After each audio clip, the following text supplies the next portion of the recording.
Perfect. It's coming. Great. And then, okay. All right, everybody. Welcome to this session. I think this is session 4 of the summer seminar course that is newly developed. And Evan had this great idea and approached me. And so today we really wanted to talk about graduate programs, identifying graduate PhD programs, and then using this awesome tool called RePORTER to assist in your search for finding graduate programs. Now, before I get started, I just want to say to everybody here, I can't see you guys, but a heartfelt thank you. Many of you guys are really just entrenched in some great research. We're getting excellent feedback from mentors, unsolicited, by the way. They're just emailing us. And some of you guys are emailing us saying what great experiences you guys are having. Keep those emails coming. If you haven't emailed Julie Huffman or copied me or Isabella, please do that. We will be using your highlights in a newsletter that Isabella is our communications within our office. And so she does this great newsletter. And then also we highlight people on our website. So we may reach out to you guys depending on, what experiences you guys are having or research or opportunities. So feel free to do that. But we want to jump into this session. And so Isabella and I are really excited to share with you, I will say probably one of the top best kept secrets. It's not really a kept secret, but it seems like not a lot of people know about RePORT and RePORTER and how to use that. And we really want to kind of share with this so that you could use this resource out throughout your career. And I touched upon this when we did the intro session in late June, that we're going to be having a session. But before we do that, next slide, please. We wanted to kind of go into a little bit of background on some tips and strategies that you could use when finding a PhD program. We have Isabella's going to monitor the chat. So we also want to make this 100% interactive. Okay. So if you guys have questions, feel free to drop them in the chat. Any question. This is really a safe space. So any question we really would love to have, right, Isabella? Yeah. We want this to be as interactive, as useful for you guys. This is all about you. So we really want to make this as useful. So please ask any question. We may not have an answer, but if we don't, we'll try to help you find the answer. But if we do, then we'll share that experience. I mean, that feedback with you. All right, so we're gonna start. What was that? Somebody or? Okay, we're gonna start off with some general tips on identifying a PhD program that may be a right fit for you. So you want to start your PhD search, your graduate program search early. Obviously, you want to study the programs. You want to study the areas of research that those programs focus on. So let's say you're applying to a department of neuroscience. You want to look at that neuroscience program and what is the area of specialty that program focuses on. And the way you do that is by looking at what those faculty within that neuroscience department is studying, is researching. Your career advancement office or counseling office, they go by different names. At your host, your undergrad institution will have resources or may have resources to kind of help you get you started. They may have links to kind of really kind of help get you started in that process. And we're going to talk about a tool that really could also aid in that process. You want to identify what you're really interested in. You're doing that now. So many of you guys have identified from your summer research experience and other experiences that you really want to do more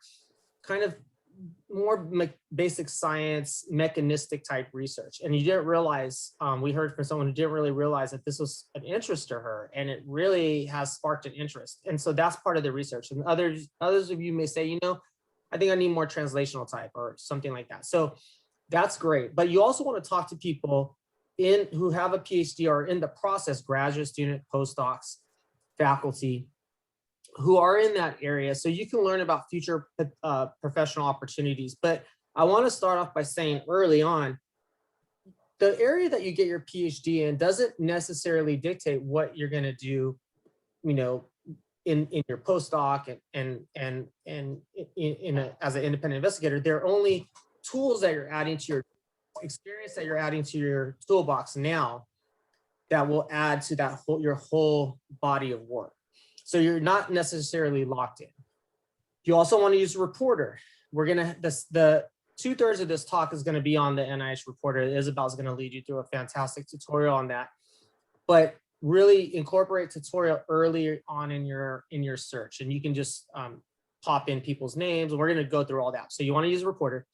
Then you identify a short list of programs, and you want to reach out to those program directors, and we're going to help you to identify who those program directors are within graduate schools that are leading graduate programs that you can then apply to. Universities, and this is going to be kind of a theme, all have different processes for graduate school enrollment.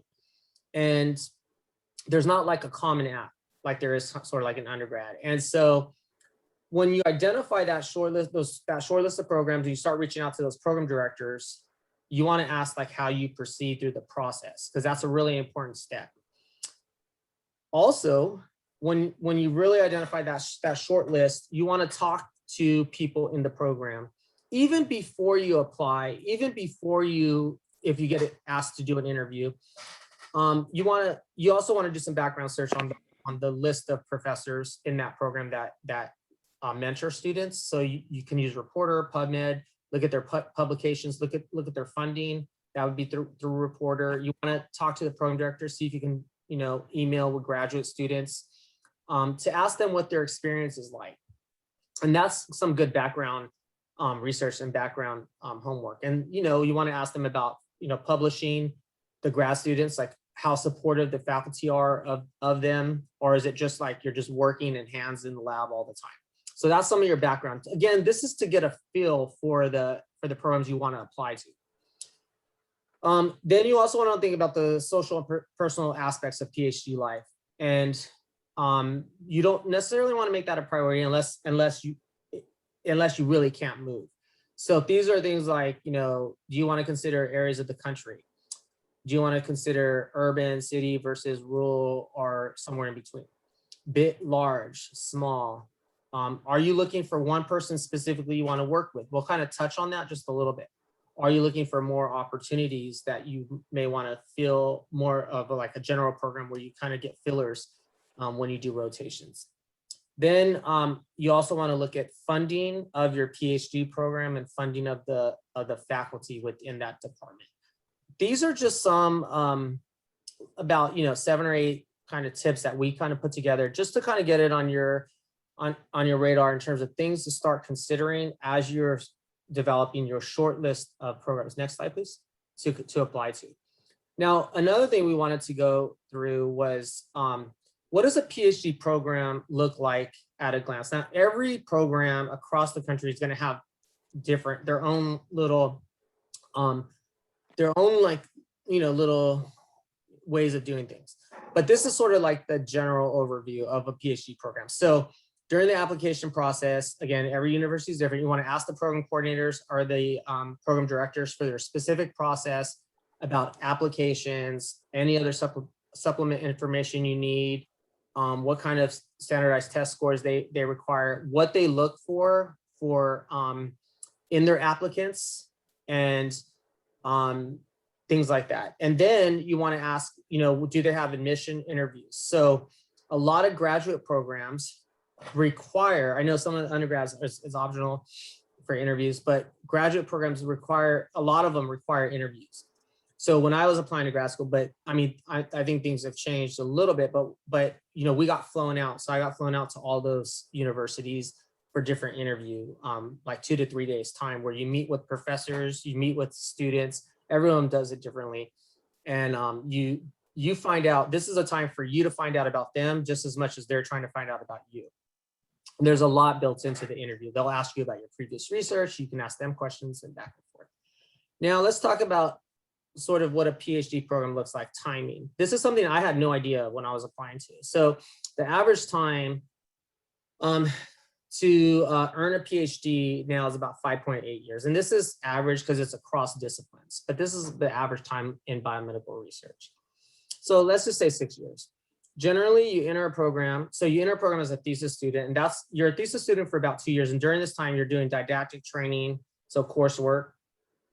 You are studying for your comprehensive exams, which are usually oral written at the end of this time period. You're rotating through labs.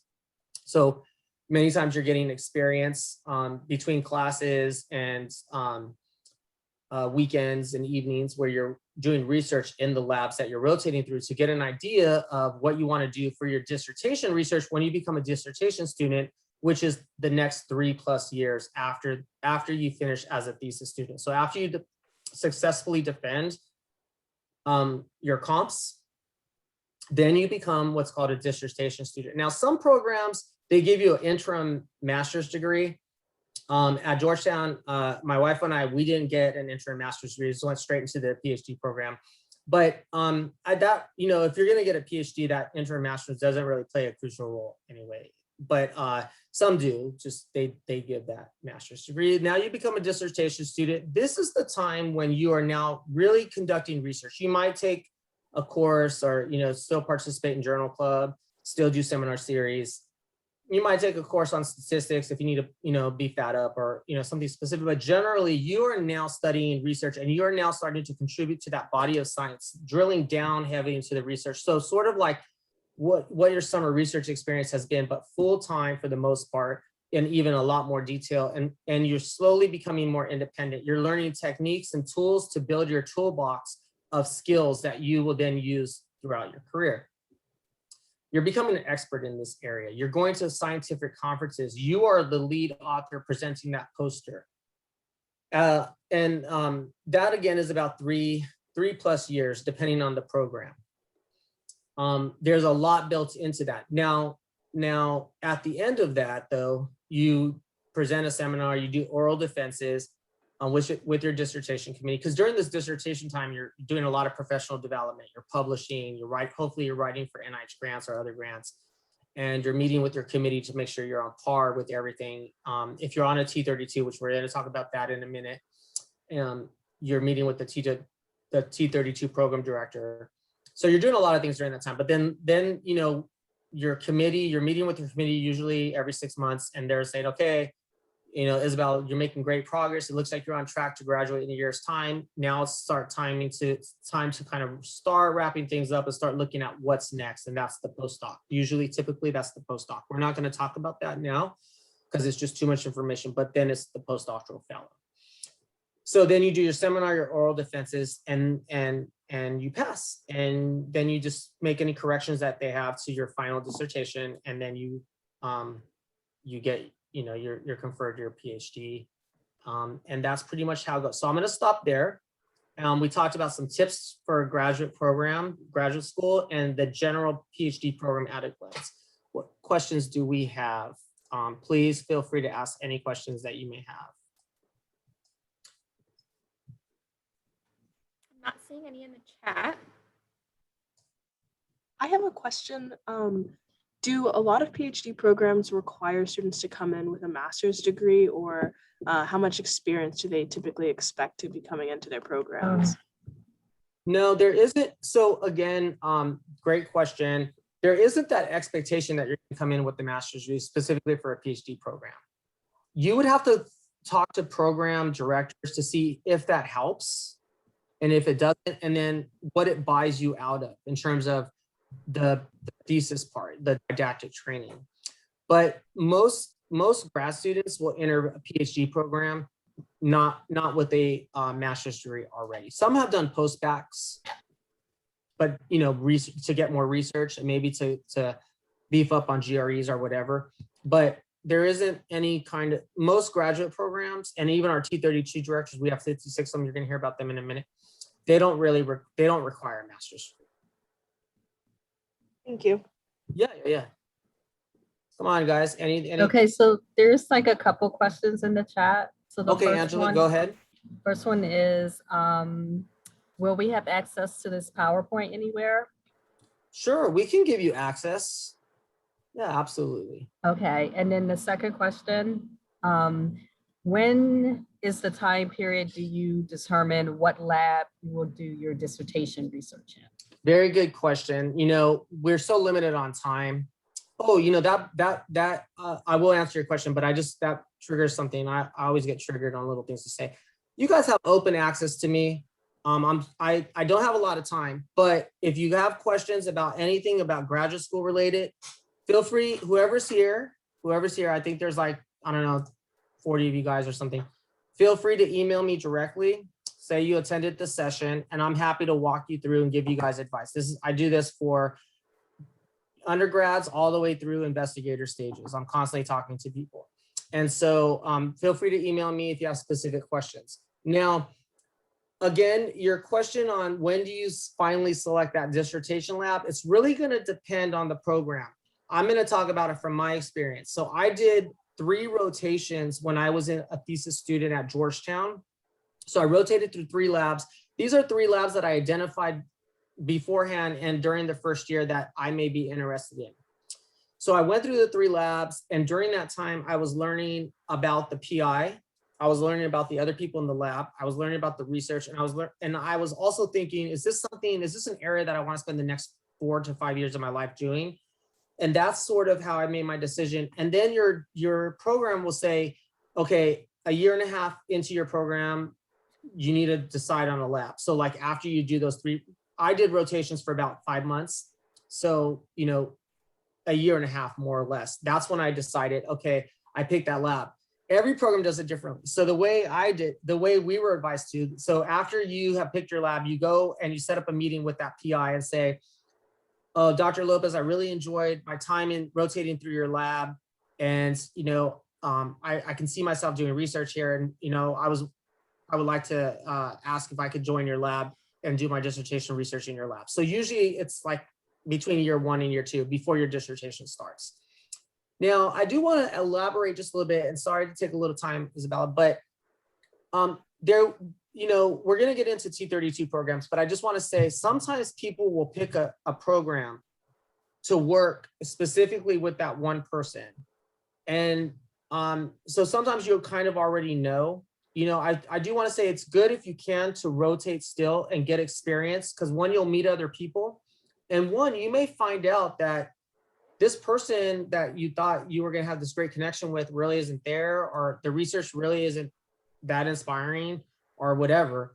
And there's someone else that you have a better connection with, or the research you find more interesting, or whatever the reasons are. So I just want you to say, even if I know there was experience shared with you that someone was really looking forward and really wanted to go to this one university for this one person, it doesn't always work out. And sometimes even people leave. So I just want to say, always have that in the back of your head to get those experiences. Even when you interview for school, you know, let's say you really dead set on going to this one university, always interview and try to look at other programs, because you just never know. But to answer your question, usually after you complete 2 to 3 rotations, there was someone in my program who wasn't comfortable even after 3, and they did 1 more rotation. So it was a little bit after their dissertation. But typically it's before you do those orals, around that time that you decide. Any other questions? Feel free to unmute yourself. Okay, well, if something pops up, you can always ask later. Next slide. So we showed this slide to you a little bit earlier. It's our career development slide. And I want to highlight a little bit about what this slide is. And you guys can all have the slide. Use this as your guiding light throughout your career if you choose biomedical research, in terms of what funding is available to you at different career stages. We're not going to have time to go through all these mechanisms. Every number represents a different grant opportunity. What I will say is this: you guys are all undergrads. If you look at the very first one, the NIDA Summer Research Intern Program, this is how you guys are being paid off of this program that's run out of my office. And that's why we have it right here under this career stage for undergrads. Bump over to career stages at the graduate level. You can see we have F31 diversity, F31 NRSA. We have some other numbers. Don't worry about that. But way down here, we have institutional NRSA T32 circled in red. That's what we're going to focus the rest of this talk for the most part on. The reason why is because, next slide, we want to talk about how how beneficial it is if you can identify an NIH T32 institutional training grant, and you can work that into your search, and then if you do get a position on a T32. So let's talk about a little bit about why we're focusing on an NIH T32, how it can benefit you, and if you guys have any questions about that. And then after this slide, Isabel is going to go into RePORTER, and we're going to show you guys the T32s that NIDA supports and how you can find those and use it as a tool as you continue in your search hereafter. So what is an NIH T32 program? It's a grant, it's funding that we award, that NIH, NIDA, and the other, our sister agencies, institutes award to universities to fund either a cohort of graduate students, a group or cohort of postdocs, as well, or a combination of the two. So sometimes they'll say, we want to support, they write a grant for like 6 grad students and 4 postdocs. T32s, these grants that we award, they're big monies, you know, 500, 800,000. We give these resources to these universities, to these PIs, so that they can build their own graduate study within an area of research that we are highly interested in building trainees, in growing trainees, grad students and postdocs in this area, because this is an area that we want to grow. Once we give them the money, they then decide how they want to run their program. But these monies are primarily used to provide stipends, pay for you guys. Now, this is a very important part. So you'll hear me in almost every talk I give to anyone, you know, any group of people, talk about funding. I know as an undergrad, many of you guys have accrued some type of debt or loans, and you don't want to do that in grad school if you don't have to. So the T32, if you are on one of these T32s, that's one source that can provide salary for you. In addition, they will pay the tuition for your training and things like that. They also provide professional development activities. Now, in addition to studying the research, you need to learn how to publish and write papers. Some of you guys are getting on posters right now because we're hearing from your mentors, oh, I'm adding blah, blah, blah on this poster and da-da-da, this paper. Congratulations to those, if anyone's here who's doing that. That's fantastic. And that bodes well for you for your graduate program application. They will also provide mentoring teams. This is very important because not only the director, but these mentoring teams or the dissertation teams can help oversee your progress. All the directors usually develop an IDP, individual development plan, independent development plan. And that's a way that you check in with the overall program director. So everyone's going to have your research mentor. That's the PI whose lab you're working in. That's your direct report usually, or postdoc. But in addition to that person, you have your research mentor, your lab mentor that you talk to. I talk to mine on a regular basis, and then the program mentor that you talk to usually. And then there's other resources involved with the T32 program. Now, how does it work? So we give this, they write for these grants. If we approve the grant and decide to fund it, we give this money to this university, to this PI. They now can appoint you, everyone here, onto their grant as a trainee. So you would get a position, we call them slots. So like, let's say the University of X, Y, and Z writes for one of these, they write for 10 graduate student slots on their T32. They explain how they're going to recruit, select, train, mentor, everything that you can think of. We fund it. They have now 10 slots starting next year that they can bring in graduate students or postdocs or however they arrange their program to then train, and you guys get paid on that T32. And NIDA has 56 of these, and Isabel's going to show them, but there are T32s across the NIH. So, you know, you can find a lot of these programs and reach out to the PI to make contact with these PIs early in the process to determine if they have funding available, if they have slots available. That's how you can find out if you can be appointed to a T32. Again, this is one way to get source of funding to get your PhD paid for while you're in grad school. I just want to mention, this is like a little bit of a side tangent, but I didn't want to put on a separate slide. Mentors, how important are they? They're so important. When you're in grad school, it's a very tricky time because you're with this person. You saw the timeline for about 4 to 6 years, depending on when you enter their lab. So you can imagine there's a lot of ups and downs. There's a lot of things that can can happen during that time, both personally, but then even in the lab and things like that. With the research, stress is come and go. So you want to find a mentor that's supportive, that advocates for you, that also pushes you to publish so that you can build your own resume, that encourages you and supports you in applying for independent funding. We don't have time to go into what that looks like, but that's something you just want to keep on the back of your radar.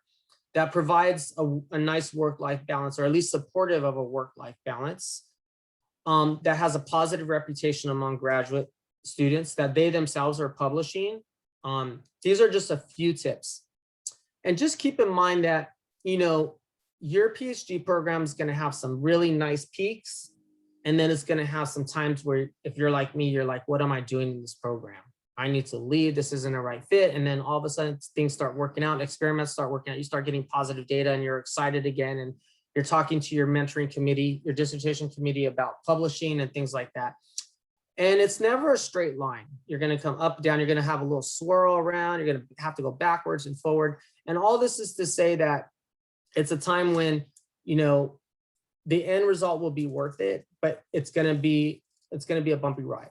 And I hope that this just provides just a little bit of a snapshot before we get into now helping you navigate how you find tutors, how do you find PIs that are doing research in the area that you want to do? How do you use this amazing tool to really benefit you? And again, I guarantee you 99.9% of undergrads have no idea that this resource is available. So we're really excited to present this to you. But before I stop and turn it over to my colleague, I want to take any questions we have. But again, this isn't the last opportunity to ask questions. Are there any new ones? Feel free to unmute yourself.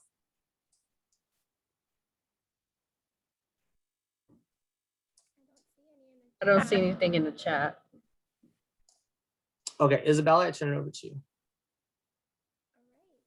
All right, thanks, Albert. That was a great presentation. Good afternoon, everybody. My name is Isabela Lopes. I'm a program analyst in the Office of Diversity and Health Disparities here at NIDA. First of all, can you guys hear me okay? Yeah. I'm guessing. Okay, perfect. I work closely with Albert and Julie Huffman, and I work on a number of different programs and initiatives, and it has been a pleasure working on the summer program this year and getting to know all of them. So today, let me switch the slide here. So today I'm going to be walking you guys through RePORT and RePORTER. And as Albert said, the NIH RePORT and RePORTER tool is an awesome resource to know, and also just to know in general, to see what research is being conducted out there in the US and all over the world. But for this purpose, we're going to look and see how we can use RePORT and RePORTER while beginning your search for a PhD program. So let's see here. So just so you guys know, I'm going to be asking you guys to participate during my presentation. So please participate in the chat or unmute. I think it'll be fun. So let's go ahead and get started. So what is RePORT and RePORTER? So RePORT is a public website managed by the NIH. It provides access to reports, data, and analyses of NIH research activities. RePORTER is a component of RePORT and is a repository for both intramural and extramural NIH-funded research projects. So that's just a little bit about what RePORTER is. Here I have some basic terms that you might want to know just before using the tool. I'm not going to go through all of these, but just to highlight a couple. So IC is institute. So that's going to come up a lot while using RePORTER. And for example, NIDA, that is the institute that you guys are all working under. And NIH has 27 different institutes and centers. So you're not limited to just searching NIDA in the tool. But you have access to looking at grants all across of NIH. And then here are some other terms that you might want to revisit at a later point when you're using the tool. So this is what the main RePORT landing page looks like. As you can see on the bottom left, RePORTER is one of the modules of RePORT, and that's what we're going to be exploring today. But there are also other resources through RePORT. As you can see, Matchmaker, awards by location, that will be considering categorical spending, and NIH data book. So I'm going to actually go to the website now. So I'm going to stop sharing this, and I'm going to You cannot minimize Zoom. Okay, I don't need to minimize Zoom. So I'm going to go to the actual report website and then share that with you guys.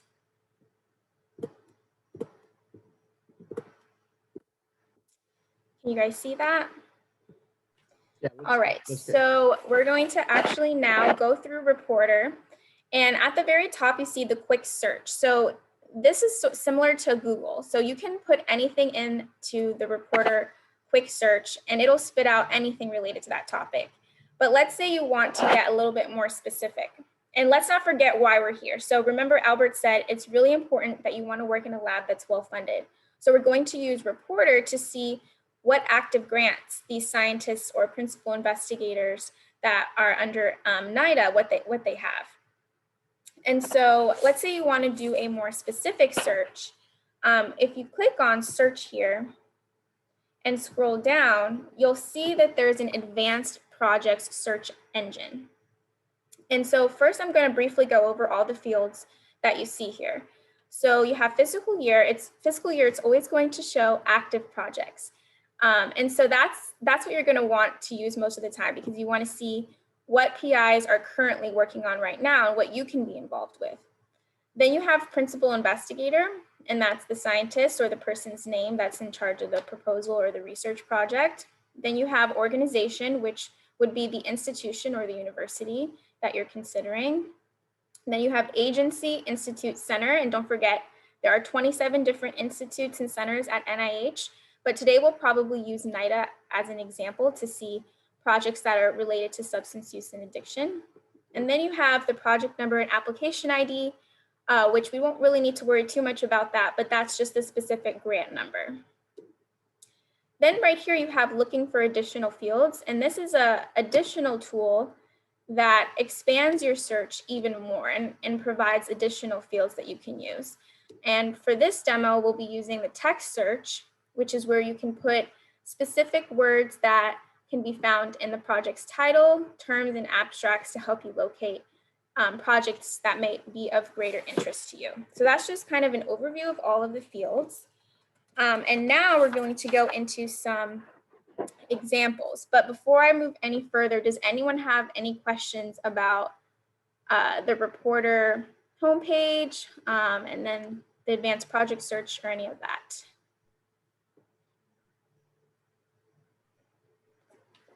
Okay, so we're going to go into a few examples that Albert and I have put together based on some questions that we think you guys might be asking while you're going through this process of looking for PhD programs. So the first question is, well, which scientists are conducting research on the intersection of substance use and HIV/AIDS? This is just an example. Of course, you could be interested in other research topics. But for this example, we're going to look up active projects pertaining to substance use and addiction.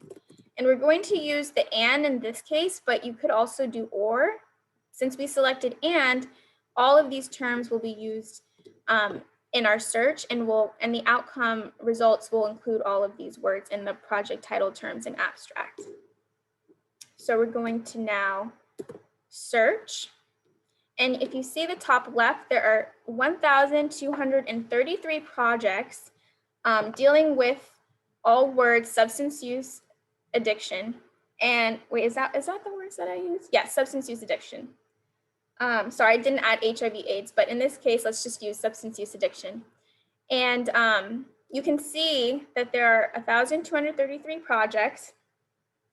And you can see these are all active, and this is all across NIDA. And it makes sense since NIDA is the institute that deals with substance use and addiction research. But we didn't actually even, use NIDA as a filter, but that just shows that this is accurate. So let's say we want to read more about this specific project. And by the way, the rows are each individual projects. And so let's say we want to learn more about the Clinical Addiction Research and Education, the CARE program located in the Boston Medical Center. So we can click on that one. And what you can see here is the actual abstract from the grant. And you can see in yellow, all of the terms that we put in our search are highlighted. So you could read about that.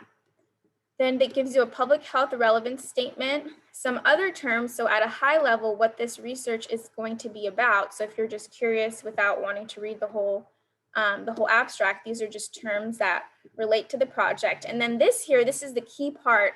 And as you can see here, we have the project leader, the PI's name. So here we have Jeffrey and their title. And then if you click on this, you get their email address. And this is the key here. And this is how you'll be able to use RePORTER. So you can email this person and talk to them about their research, if they have any opportunities for you, and just make that connection this way. And trust me, they'll be really impressed because they're not expecting you to know how to use this tool. And so maybe later on too, Albert can share some tips on what to say in that initial email, because I know it's sometimes a little awkward, but they'll definitely appreciate it. And then here we have more about their organization, and then the funding. And then this is one of my favorite parts of it. We have all the way at the bottom, we have similar projects. So let's say you reached out to Jeffrey and they're not able to help you. They're not able to provide any programs or opportunities at this time. Well, here are some folks that are doing similar research to Jeffrey. And so you might instead say, well, this research actually looks really interesting too, and then reach out to Jed here at this organization, or Amy her. So this is a great tool and a great part of RePORTER that I use every single day. And so I would definitely recommend looking at that if you need to. So I'm going to ask you all if anyone can give me some examples of a research area that they're interested in, and we can go ahead and practice together. You can go ahead and put it in the chat, or you can just say it out loud.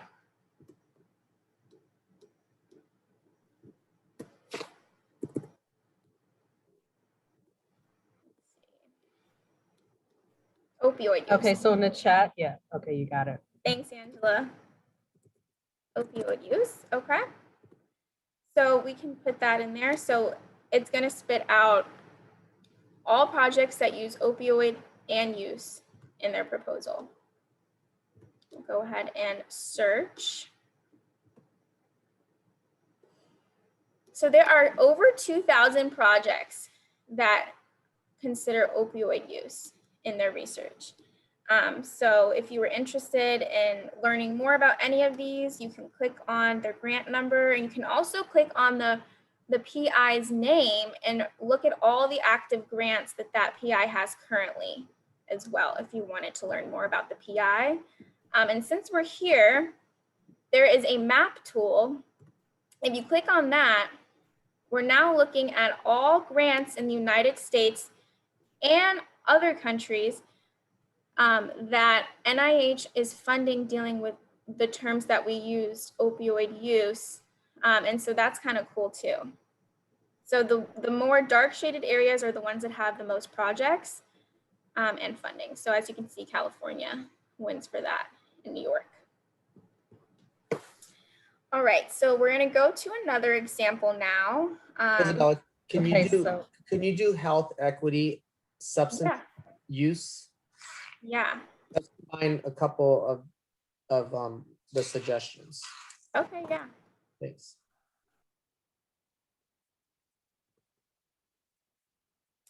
So you said health equity substance use?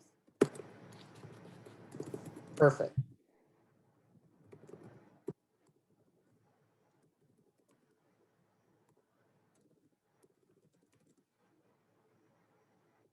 All right, so we have health equity substance use, and I didn't apply any other filters. So this will just be based on the text. And sometimes a RePORTER, it's a lot for it to take in at once. So we might have to just start from scratch really quick. Yeah, let's just do that really quick. So just to refresh everyone's memory. So you go back, so you're at the main RePORTER page or report page, and then you click search. And then at the bottom, we have the filters, and we're going to do additional filters. And we're doing health, equity, substance use. And let's just uncheck that box, and then we'll search. So there are 39 projects here related to that search that we just did. And so as you can see, We have NIDA, and then we have NIMH-D. So we have this research being done across different institutes at the NIH. And you can see the different projects here. And if you wanted to read more about it, you just click on the grant number. Did anyone have any questions?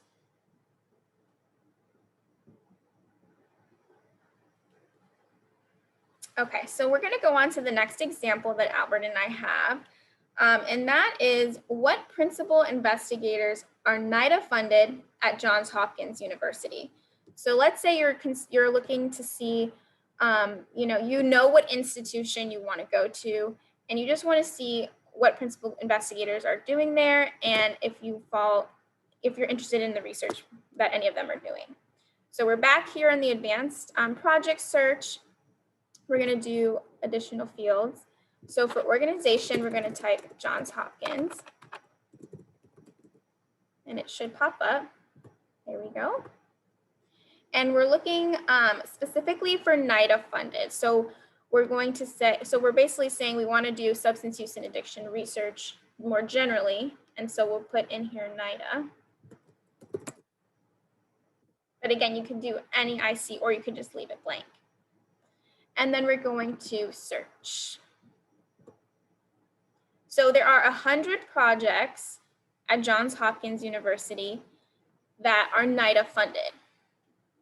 And so you can see all of the principal investigators here, the topics that they're doing, and if you wanted to reach out to one of them, some projects have more than one principal investigator. And so that is how you would find that out there. Does anyone have a specific institution they were interested in that you'd like me to look up for a NIDA grant, or for any type of grant that they had in mind, institution that they were considering?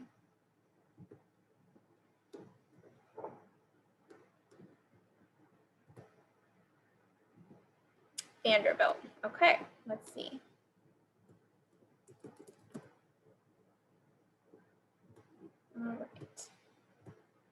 All right, so we put organization there, and we would search. So there are 12 projects that NIDA is funding at Vanderbilt. So you can reach out to one of these PIs and just introduce yourself, get to know more about their project, see if there are opportunities. I know Albert we've been talking about T32. So the way you would know if they have one is in their grant number. It's a bit much to go into, but these numbers, see how this is K99, that would be T32. And later on we'll do, and I think it's the next example. Yes, the next example, we're going to be looking at T32s. So you'll be able to see exactly what that looks like in the grant number. But for Vanderbilt, so we have 12 projects dealing with substance use and addiction research. Can you click on that, the structural determinants just on the title? Sure. So if you want to find out about the research that this grant is studying, then you can read the abstract and find out a lot more about it. Exactly. So for the next example, the question is, what institutions have an NRSA training T32 program? So Albert was talking so much about the T32s. And so now we want to see where in the US all these T32 training programs are. So we can go back to our search criteria. And so a T32 is a funding mechanism. As Albert mentioned, it's funding that goes to the institution. And so for the funding mechanism field, we know that a T32 is going to the institution and it's a training grant. So we're going to click on this filter right here. And we are going to press search. So we can take away NIDA because we're not considering that right now. We're just looking at all institutes and all types of research. So we're going to search. Hold on, I think one second, there's something else being filtered here. Oh, we still have Vanderbilt, so let's take that out. There's 29 T32s at Vanderbilt, in case you guys were wondering. So there's a total of a little over 2,000 T32s all across the United States. So if we want to take a bigger look or a more comprehensive look, here is a picture of all the T32 programs, and California has the most projects, 292. So that's how you can use this map. So let's say you were wondering, you're considering, you know, what state do I move to? Well, you could look at this and say, well, there's a lot in California. I mean, I'm not saying that you should move there for that reason, but it's something that you can consider. And then also for New York or Pennsylvania too. Like these are places that have, or not necessarily projects, but I guess just have the most funding as well. No, they're projects too. So projects and funding. So that's something that you can consider as well when you're doing your search. But if we want to be more refined in this search, we can edit the search criteria. And let's say we are looking at T32 programs, looking at substance use and addiction, since you guys are in the summer program and you've showed interest in that, we can further refine our search. So we saw it was a little over 2,000, I believe, in the whole US. So if we want to put in here in the Institute, we want to put NIDA, we can see how many T32s NIDA has if it wants to work. So let's just refresh all of our memory. So we go back to the reporter page and we go into the filters down here and we're going to search NIDA T32s. And we're going to add some other fields to this. We're going to do the T32s and we're going to search 57. So there are 57 projects. So here is the grant number, and you see there's a T32 in the grant number. So that's how you know that that project is a T32. And so here you can see all of them. And then you can look at the map again and see how that's distributed. Did anyone have any questions about that? I had a question about T32s in general. So if you apply to a program and so your PI already has their T32, how long do they normally last? Albert? So that's a great question. Can you go back to your hit list, Isabella? So Sure. grants are, the T32 grant is awarded for 5 years, but you don't always know what year they're in. Like when you're, let's say you're entering this coming fall, you don't know what year that T32 is in. It could be in its final year, or it can be like in year 2, 1, 2, 3, 4. So if you click on the grant number, Isabella, and then on this page, it will tell you the project end date. So this one's ending in June 30th, 2022. So this one has 2 more years left.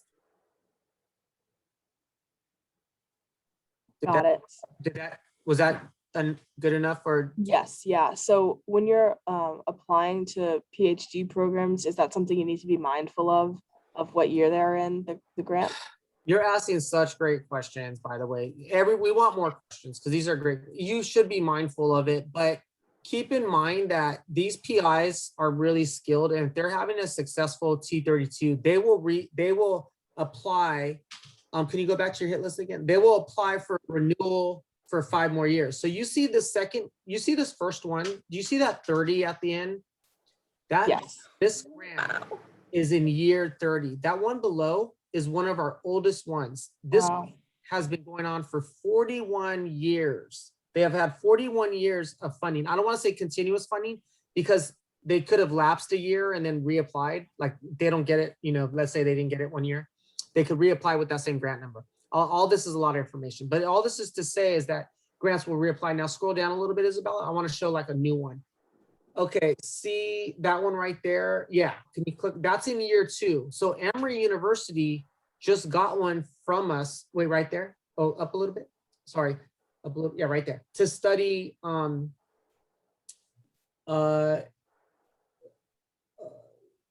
scroll down just a little bit. I want to read what the Emory, okay, conduct theoretical informed studies of distributions, ecologies, SUD related harms using advanced data science, conducting theoretically informed studies, motivating, assessing policy and programmatic intervention, et cetera, et cetera. So you can see right here what the aims of their T32 are. They'll have faculty.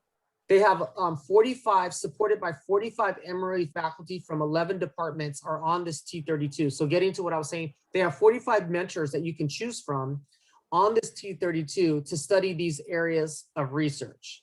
Did that help? Yes, thank you.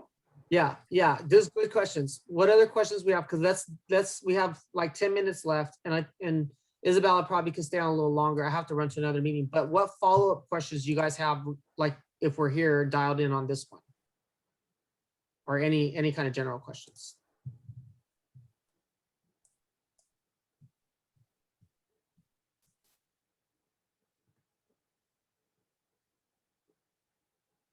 Again, I want to reiterate, so you would email Dr. Bigelow or any of these PIs to then, because I do want to kind of mention what Isabel said. So you want to reach out, say, you know, Dr. Bundy or whoever you're emailing.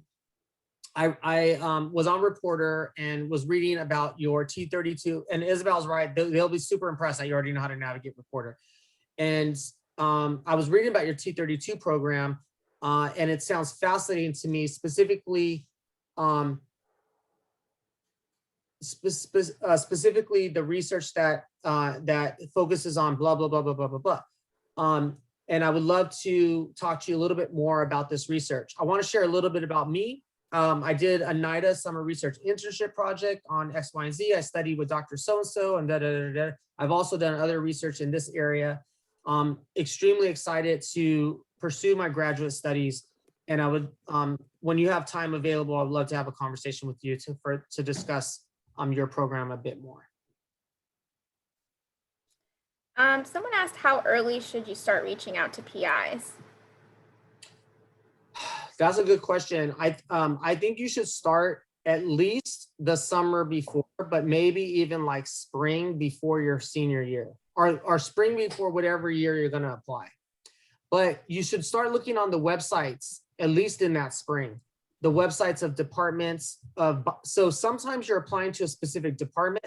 Lots of times now it's the biomedical graduate program. Like it's like one application, and then you'll check like I'm interested in neuroscience or pharmacology or physiology, or whatever departments they have in their program. So doing the research now in terms of which institutions and what their graduate programs they have. Then you can complement that with searches where you find if that department has a T32 program, or which faculty members, what faculty members are doing research in the areas in that department, on what areas they're doing research on.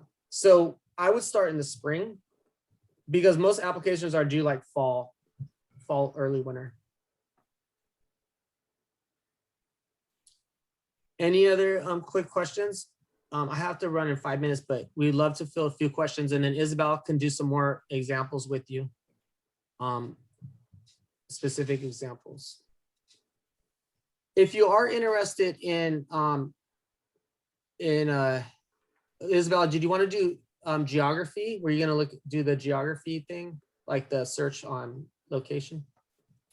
So that was when I used the map. I think that's yeah, what. Yeah, so like click on a state, like click on Penn. And yeah, so let's say you are really interested in Pennsylvania or the Mid-Atlantic area, and you're really focusing on those areas.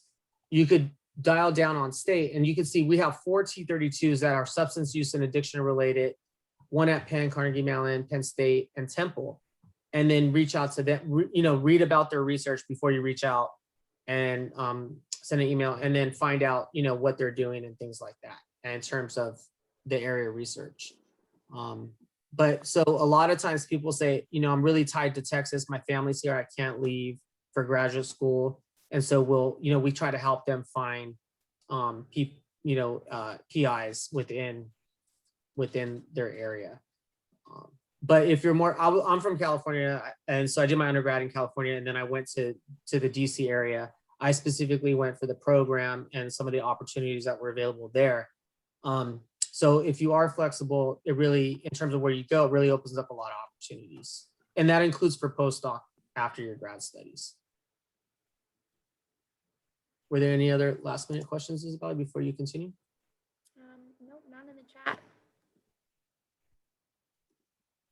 Did you guys find, I'm gonna jump off, but I just wanted to ask you guys, the ones that are still left, did you guys find this useful?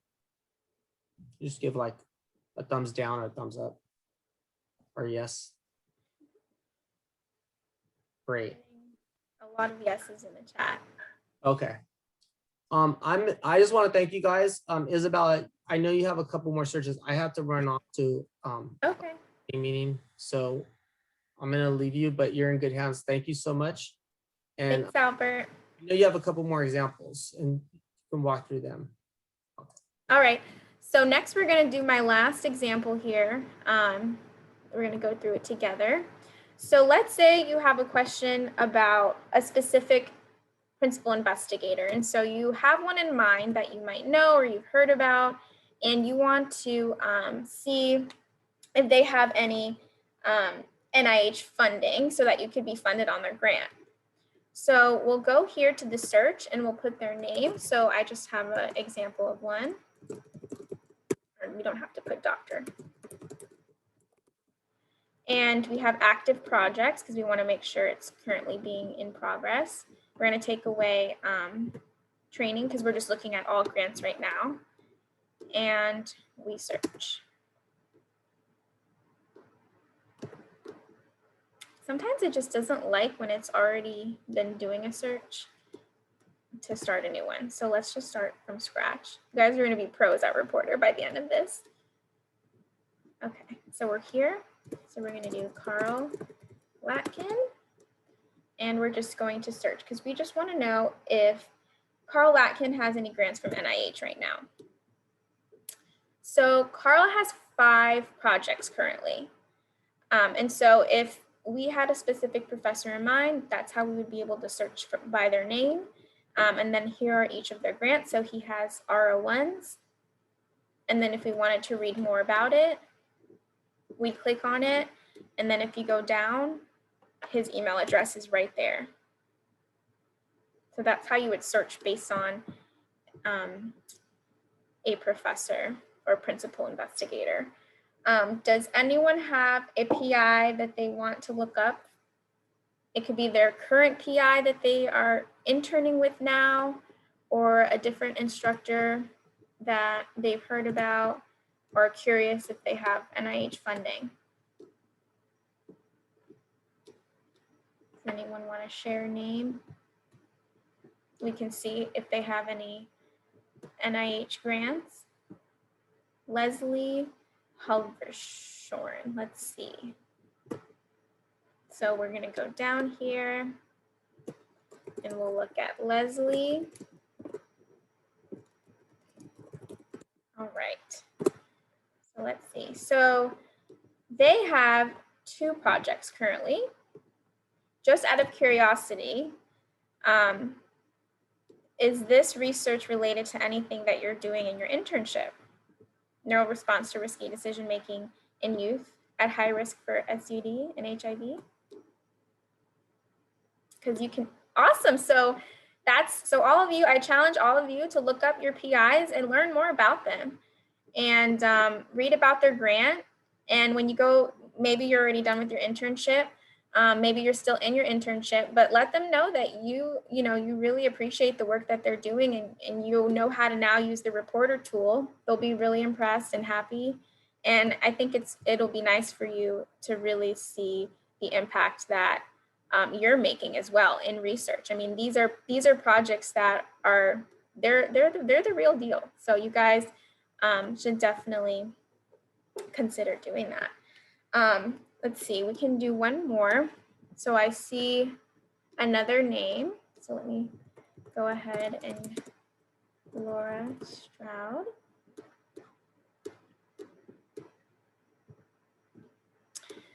So they have 7 projects currently being funded by NIH.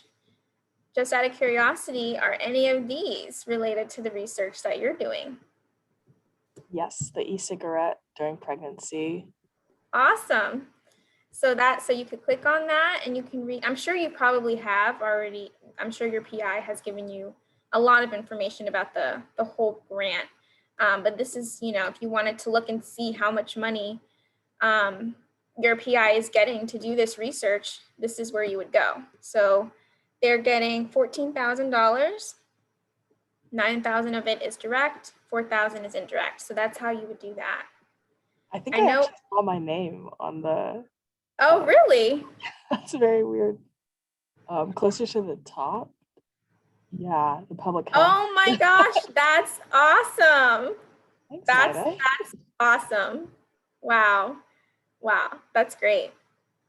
So yeah, so you guys are definitely going to be making a lasting impact for sure on all that you've done during your internship. Yes, you guys have all made it. So definitely use this internship as a stepping stone to going to the next part of your journey. Make those contacts, continue to network with other PIs in your lab and your current PI in your lab. Like we told you guys the first week or during orientation, networking and staying in contact with your PI is crucial, and making sure you thank them and just staying in contact with them. So now we're going to stop with report and reporter unless anyone has any more questions about this tool. And also feel free to always reach out to me or Albert or Angela, who's on the call in our office. And I think that the email blast had him and I's email addresses, so you can get that there. But if no one has questions, I'm going to go ahead and stop sharing this and go back to the presentation. We're basically done. But I just have one more slide here. I just briefly mentioned that these are the other features of Reporter that I would encourage you guys to explore further. I don't have time to give tutorials on each of them. And then I'll just end on this. Albert was going to touch on this, but these are some common misconceptions about PhDs that I think that you should know are not true. So you need an interim master's degree to get your PhD. You don't, as he mentioned already, you don't need your master's degree before a PhD. You can go straight from your bachelor's to applying for a PhD program. Your PhD will determine what you're able to study afterwards. It's not true. You have to be in the lab 24/7 and will have no social life. Also not true. You have to be a scientist after you graduate, or you have to be a professor after you graduate. Neither of those are true. You don't have to be anything. It's what you decide to do with it. You should know what you want to do when you start your PhD. No, your PhD guarantees a future academic career. It doesn't. You have to be really, really motivated and determined to fight for what you want. As you saw, there's these T32 programs, they have X amount of slots. You have to work really hard and you have to navigate Reporter, you have to network, you have to reach out to Albert, and even if he doesn't email you back on the first email, keep emailing. Like, don't feel like you're bothering people. Like, you have to go after what you want. And then if you have any common misconceptions that you've heard about and want to ask, we have Angela on the line who has her PhD, so she can debunk some of them. But for now, that's all that we have. Thank you guys for staying a little bit past 4 o'clock. I know it's 4:05. So if you have to drop, we understand. But thank you so much for coming to today's session. It was so nice to share Reporter. And I know Albert loves connecting with you guys too. It's because the summer program is one that's near and dear to his heart. But yeah, you guys have all made it. Congratulations for making it into the program. Only 83 out of over 500 applicants were accepted into this program. So you should feel very proud of yourselves. And go home now. Not go, you're probably home, but go check and see if your PI has something about you on Reporter. Because as we saw, there is information about you guys already. So you're very welcome. If you don't have any questions, feel free to drop, but I'll be here for a couple more minutes. I have a If- question. Is there Yeah. going to be any sort of forum or any way where we can give feedback about our specific program at the end of the summer, or anywhere where we could do that? On your specific program, which program are you referring to? Just on my specific institution. Feedback on how you did during your internship? Or like if I can provide feedback on like the lab that I was in. Oh, yes, yes. So Julie Huffman, the program contact for it, for this program, she will be reaching out to you guys with a survey. So stay tuned for that. Thank you. Sure. I'm gonna go ahead and stop recording as well. All right, we did it, guys.